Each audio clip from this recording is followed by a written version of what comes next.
Güzel devam. Hedefler güney ağırlıklı güneydoğu. Yani limandan kaleye doğru ineceğiz. Herkese selam. İsmim Hakan Alptekin Süslü. 1989 Ankara Altındağ Türk İş Blokları 0630 doğumluyum. Hepsine selam olsun buradan. İlk ve orta öğretimimi yine burada tamamladım. Akabinde lise ve sonrasında Başkent Üniversitesi Sağlık Bilimleri Fakültesi Spor Bilimleri bölümünde lisans eğitimimi tam burslu olacak şekilde tamamladıktan sonra iş hayatına atıldım. Spor eğitmeniyim. Birçok spor branşıyla uğraştım, halen uğraşıyorum. Bu spor branşlarında hedefim her zaman keyif almaktı. Çok kompetitif birisi hiçbir zaman olmadım, olmamaya çalıştım. Daha çok hep keyif almaya çalıştım ama yine bu branşların çoğunu amatör ve profesyonel olarak gerçekleştirdim. Halen de gerçekleştiriyorum. Bu proje nasıl ortaya çıktı? Sevgili eşime buradan yine selam olsun. Sevgili eşime bir evlilik teklifi videosu hazırlamak istedim. Yine bu video sırasında da çok sevdiğim dostlarım bana destek oldu. Bu evlilik teklifi videosunda ben yine bir motosiklet sürüşü yapıyorum. Bir su altı dalışı gerçekleştiriyorum. Bir yamaç paraşütü uçuşu gerçekleştiriyorum. Ve bu branşları yaparken hepsinde üzerinde yazılar olan bir tabela tutuyorum. Karada, havada ve suda benimle bir ömür boyu bu hayatı yaşamaya var mısın şeklinde bir evlilik teklifi videosu yapmıştık. Akabinde şu an 1 yaşında bir kızımız var.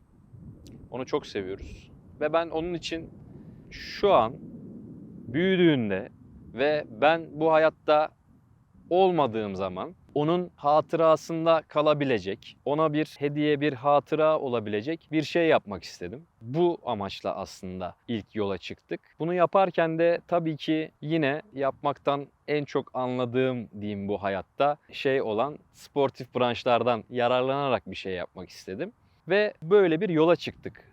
Bu beni daha büyük bir düşünceye götürdü. Ben kızıma böyle bir hatıra, böyle bir anı bırakmayı hayal ederken aslında bir yandan da büyüdüğünde onun ilk sportif branşlarını veya benim yapmak istediğim branşları yapmak isterken ki ilk ona öğrettiğim anları hep hayal ettim ve şunu fark ettim.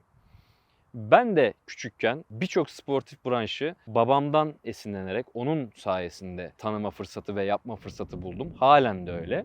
Ve ben hep hayal ederdim. Büyüdüğümde bunları yapmak, babamla yapabilmek ve bu beni şuna götürdü aslında. Ben büyüyebildiğim için, büyüme şansı bulabildiğim için bu hayallerimi gerçekleştirme fırsatı buldum. Bu beni daha büyük bir şey düşünmeye itti. Ve şunu fark ettim. Aslında biz yetişkinler hepimiz büyüme şansı bulabilmiş çocuklarız. Ya büyüme şansı bulamayanlar diye bir düşünceye evrildi bu içimde benim. Ve maalesef ki yılda yaklaşık 5 milyon çocuk daha 5 yaşına bile ulaşamadan çevresel faktörlerden, tamamen çevresel faktörlerden yani önlenebilir faktörlerden hayatını kaybediyor ve aramızdan ayrılıyor gerçeğiyle karşılaştık. Böyle bir gerçeklik var. Savaşlar, çatışmalar, açlık, sağlık hizmetlerine ulaşamama gibi birçok çevresel faktörden ve hemen hemen tamamı önlenebilir faktörlerden çocukların yaşam hakları maalesef ellerinden alınıyor. Evet, ben böyle bir şeyi kızım için yapmak, ona böyle bir anı, böyle bir hatıra bırakmak benim için gönlümde çok güzel bir şey olacaktı. Ama neden sadece benim kızım için olsun? Ben bunu bence tüm dünya çocukları adına, tüm dünya çocukları için, tüm dünya çocuklarının yaşam haklarına dikkat çekmek için yapmak istedim ve daha da anlamlı olacağını düşündüm. Bu sebeple yola çıktık biz. Neden böyle bir yolculuk seçtik? Neden bu branşlar var kısmında ise bu branşların her birini ben evrensel çocukluk hayalleriyle bağdaştırdım. Örnek vermek gerekirse düşünelim, çocukluğumuza dönelim. Uçurtma uçururken ki sevincimiz, mutluluğumuz aslında bizim uçma hayalimiz, gökyüzünde olma hayalimiz, gökyüzünde kuşlar gibi uçmak, orada olma isteğimiz. Bunun yetişkin halini biz bu projede, bu yolculukta yamaç paraşütü ile bağdaştırdık ve eşleştirdik.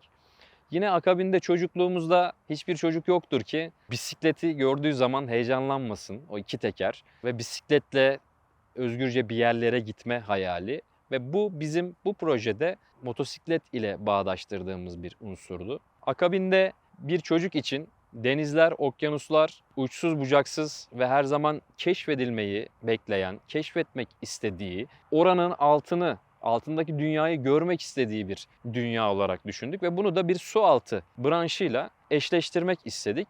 Bu şekilde yola çıktık aslında. Tabii ki projenin farklı bir özelliği de var ama bu asıl amaçtan çok daha küçük bir amaç bence. Çok daha küçük bir unsur bence. Dünyada daha önce aynı gün içerisinde kesintisiz bir şekilde hava, kara, su ortamları bu şekilde daha önce birleştirilmemiş ve kat edilmemiş ve dedik ki biz bunu dünyada ilk kez yapalım ama bu bir rekor amacıyla olmasın. Bu dünya çocuklarının yaşam haklarına ve kendilerini gerçekleştirme haklarına dikkat çekmek için olsun. Neden böyle bir şey yaptık?